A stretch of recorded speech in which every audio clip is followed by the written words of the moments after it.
Yeah? So that is the actual idea. So we want to determine all intersection points of at least m curves in the parameter space. M is a minimum number of points in the as a cluster threshold, and by doing this, we can detect d minus one-dimensional clusters of at least m points. Yeah? Of course, determine all intersection points of at least m curves would, well, we could check all pairwise intersections or all intersections of m subsets of n points. That is obviously a little bit too costly. So the cache algorithm, which is the clustering algorithm standing for clustering in arbitrary subspaces using the Huff transform, employs a kind of best search heuristics, which is based on a grid-based bisecting search. So the input is the minimum number of points, and we apply actually a grid on the Huff space, yeah, and we say if the number of splits is it's a kind of grid-based clustering approach. So we need a minimum number of points, and we need to specify how small the grid should be in order to be a significant cluster. Yeah? So we split the clusters, the Huff space, into grid cells, yeah?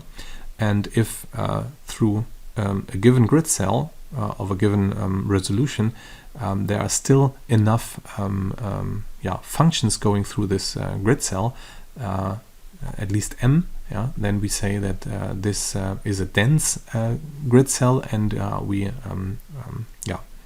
interpret that as a cluster in the data space, a correlation cluster in the data space. Yeah? So we find dense regions in the parameter space by defining dense grid cells as cells that still still intersected by m functions after s splits. So that's why we need those two parameters here.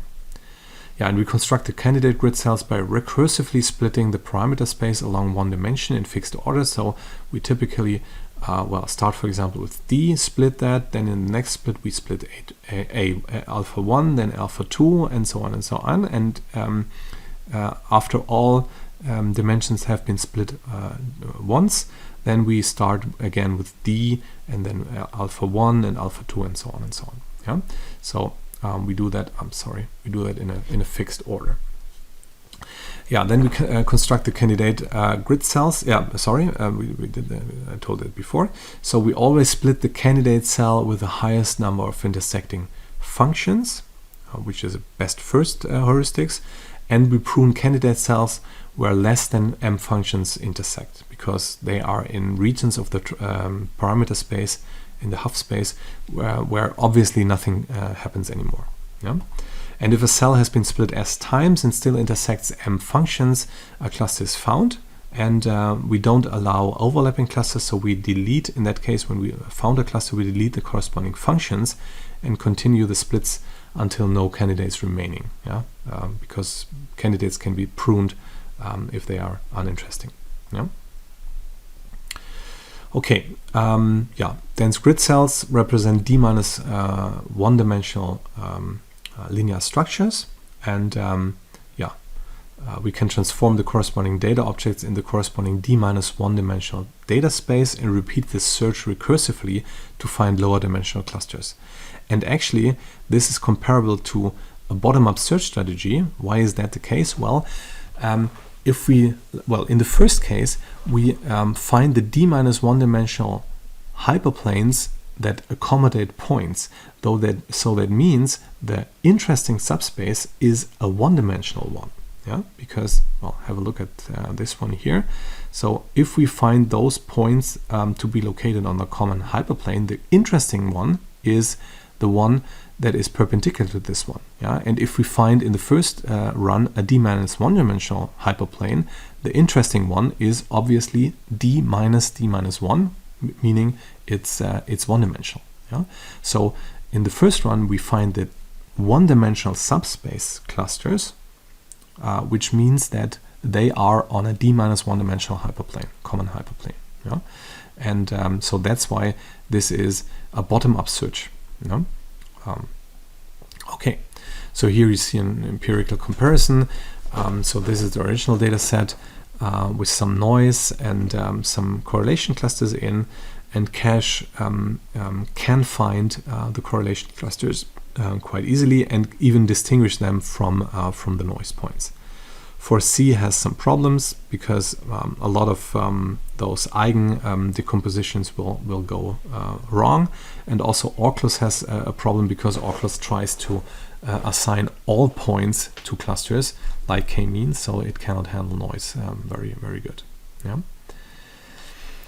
Okay, so let's have a summary of what we've learned in this subsection, or in the section on clustering in general. So we had traditional clustering algorithms that typically fail in high-dimensional spaces due to the curse of dimensionality, because clusters may be found in subspaces of the data space, typically in general arbitrary-oriented, because the independence assumption usually does not hold. Yeah? The partitioning into clusters need not to be unique, so clusters in different subspaces may overlap, the subspaces may be axis parallel or arbitrary oriented. Yeah? And we have given the whole problem of subspace clustering as two general problems, or two sub-problems actually: the search for clusters and the search for subspaces. For the analysis of the second subspace, the second subproblem, the subspace search, we found out that a naive solution would examine all possible subspaces to look for clusters, and the search space of all possible arbitrary-oriented subspaces is, of course, potentially infinite. So we need assumptions and heuristics to develop feasible solutions. And what are those assumptions? We get to know here is, well, first of all, the search space is restricted to certain subspaces like axis parallel subspaces, or a cluster criterion that implements the downward closure property, which enables then efficient subspace search. Or we had the locality assumption that enables efficient search heuristics and apply PCA, for example, on a selection of points. Yeah? And other heuristics or assumptions were assuming simple additive patterns in the pattern-based approaches that again enables efficient search heuristics. Yeah, but still remember, also for the clustering problem, so first sub-problem here, we need assumption and heuristics that may have an impact on the clustering algorithm's property. Yeah? So that are, for example, the cluster model, what kind of patterns we look for, model-specific assumptions and parameters, for example, the number of clusters needed to be specified, or are the results deterministic or not deterministic, because we have some randomized procedures, and so on and so on. So for both of those problems here, we have to employ heuristics, and we have to be clear about that. That may explain why sometimes those algorithms are really hard to judge if they are really good or not. So here's the overview, a classification according to subproblem 2. We have these matrix pattern view and the spatial pattern view. We had the subspace projected clustering algorithms that have axis parallel hyperplanes, or in terms of pattern-based algorithms, we have, or pattern-based models, we had this constant values in rows, change of values and only in rows. Then we had this pattern-based bi-clustering algorithms, which are special cases of axis parallel, or special cases of arbitrary-oriented hyperplanes. And the matrix pattern is from constant values in rows and columns to arbitrary change of rows in common direction. Yeah, those coherent values we had. And then the final, most generic approach is the correlation clustering approach. We have no particular matrix pattern, but we have arbitrary-oriented hyperplanes as a spatial pattern. So that is the big picture of clustering high-dimensional data, actually. Yeah, some outlook. Also, outlier detection is unsupervised, so we have very similar problems and also very similar approaches for outlier detection in high-dimensional spaces. So yeah, there are several approaches. to extend full dimensional outlier detection methods in a similar way that we did with clustering approaches. And you may not want to ask Professor Gröger to sketch one because, well, you could use the predictive model we introduced here.